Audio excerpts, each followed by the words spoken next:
Corona संकट के बीच flight संचालन शुरू हुए करीब 1 महीने का वक्त होने जा रहा है, लेकिन अभी तक प्रदेश के अधिकतर एयरपोर्ट सूने नजर आ रहे हैं। पर्यटन की दृष्टि से महत्वपूर्ण माने जाने वाले उदयपुर और जैसलमेर एयरपोर्ट पर सन्नाटा पसरा हुआ है। क्या है इसके पीछे की असल में वजह, इस रिपोर्ट के जरिए आप देखिए और समझिए। केंद्रीय नागरिक उड्डयन मंत्रालय ने 25 मई से देश भर में फ्लाइट्स का संचालन शुरू करने की मंजूरी दे दी थी और अब 1 महीना पूरा होने जा रहा है, लेकिन अभी भी जयपुर एयरपोर्ट को छोड़कर प्रदेश के अधिकतर एयरपोर्ट सूने नजर आ रहे हैं।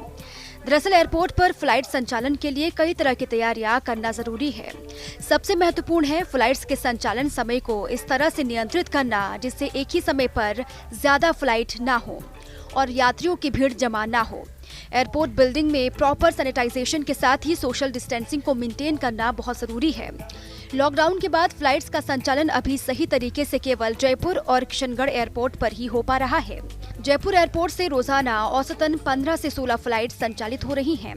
हालांकि लॉकडाउन से पहले औसतन 64 फ्लाइट संचालित हो रही थी, यानी पहले की क्षमता के मुकाबले 25% फ्लाइट ही चल रही हैं। लेकिन अन्य एयरपोर्ट्स पर हालात और भी खराब हैं। उदयपुर एयरपोर्ट, जो जयपुर के बाद प्रदेश का दूसरा बड़ा एयरपोर्ट है, यहाँ से लॉकडाउन से पहले रोज औसतन 16 फ्लाइट चल रही थी, जो अब मात्र 1 फ्लाइट पर सिमट गया है। जोधपुर एयरपोर्ट पर तो हालात और भी खराब हैं, क्योंकि अभी तक यहाँ से एक भी फ्लाइट ने उड़ान नहीं भरी है। चलिए आपको बताते हैं कि किस एयरपोर्ट से कितनी फ्लाइट संचालित हो रही हैं। उदयपुर एयरपोर्ट से रोजाना औसतन 1 फ्लाइट संचालित हो रही है, जिसमें दिल्ली के लिए इंडिगो की फ्लाइट सप्ताह में 3 दिन संचालित हो रही है, तो वहीं मुंबई के लिए इंडिगो की फ्लाइट सप्ताह में 1 दिन संचालित हो रही है। जबकि जोधपुर एयरपोर्ट पर 25 मई के बाद से एक भी फ्लाइट संचालित नहीं हुई है। वहीं जैसलमेर एयरपोर्ट पर रोज 1 फ्लाइट संचालित हो रही है, जबकि अहमदाबाद के लिए ट्रू जेट एयरलाइन की फ्लाइट सप्ताह में 6 दिन संचालित हो रही है। अगर बात बीकानेर एयरपोर्ट की करें तो बीकानेर एयरपोर्ट से दिल्ली के लिए एयर इंडिया की फ्लाइट रोजाना संचालित हो रही है और किशनगढ़ एयरपोर्ट से रोजाना 3 फ्लाइट संचालित हो रही हैं, जिसमें हैदराबाद और दिल्ली के लिए संचालित हो रही है स्पाइस जेट की फ्लाइट। तो वहीं अहमदाबाद के लिए स्टार एयर की फ्लाइट सप्ताह में 4 दिन, इंदौर के लिए स्टार एयर की फ्लाइट सप्ताह में 3 दिन संचालित हो रही है। जबकि लॉकडाउन से पहले किशनगढ़ से रोज 4 फ्लाइट संचालित हो रही थी। प्रदेश में अभी रोजाना 6 एयरपोर्ट से फ्लाइट संचालित होती हैं, जिनमें सबसे ज्यादा फ्लाइट जयपुर से, जबकि सबसे कम फ्लाइट बीकानेर एयरपोर्ट से संचालित होती हैं। लॉकडाउन के बाद सबसे ज्यादा नुकसान जोधपुर एयरपोर्ट को हुआ है। यहाँ से सर्दियों में 4 एयरलाइंस की फ्लाइट चल रही थी, लेकिन अब मात्र 2 ही एयरलाइन फ्लाइट शुरू करने के लिए तैयार हैं।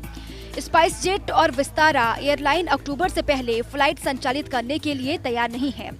वही उम्मीद है कि उदयपुर से 1 जुलाई से 9 फ्लाइट शुरू होंगी, जिसके तहत उदयपुर से दिल्ली के लिए 4, मुंबई के लिए 2, अहमदाबाद, बेंगलुरु, जयपुर के लिए 1-1 फ्लाइट शुरू होंगी। हालांकि अंतिम वक्त पर इनकी संख्या में कटौती भी हो सकती है। वहीं जोधपुर से 1 जुलाई से 3 फ्लाइट शुरू हो सकती है, जिसके तहत दिल्ली, अहमदाबाद और मुंबई के लिए 1-1 फ्लाइट शुरू होने की संभावना है। जबकि जैसलमेर से अहमदाबाद के लिए 1 और फ्लाइट शुरू हो सकती है। वहीं बीकानेर, किशनगढ़ से अभी फ्लाइट बढ़ने की संभावना नहीं है। कुल मिलाकर जिस तरह के हालात नजर आ रहे हैं, उससे ये साफ है कि अभी एविएशन इंडस्ट्री को अपनी पुरानी गति पकड़ने में लंबा वक्त लग सकता है। विशेषज्ञों का मानना है कि दिवाली तक भी हालात बहुत अच्छे होने की संभावना नहीं है। ऐसे में अगर कोरोना का संक्रमण नियंत्रित हो जाता है तो विंटर शेड्यूल में फ्लाइट्स की संख्या में अच्छा खासा सुधार हो सकता है। जयपुर से काशीराम चौधरी की रिपोर्ट।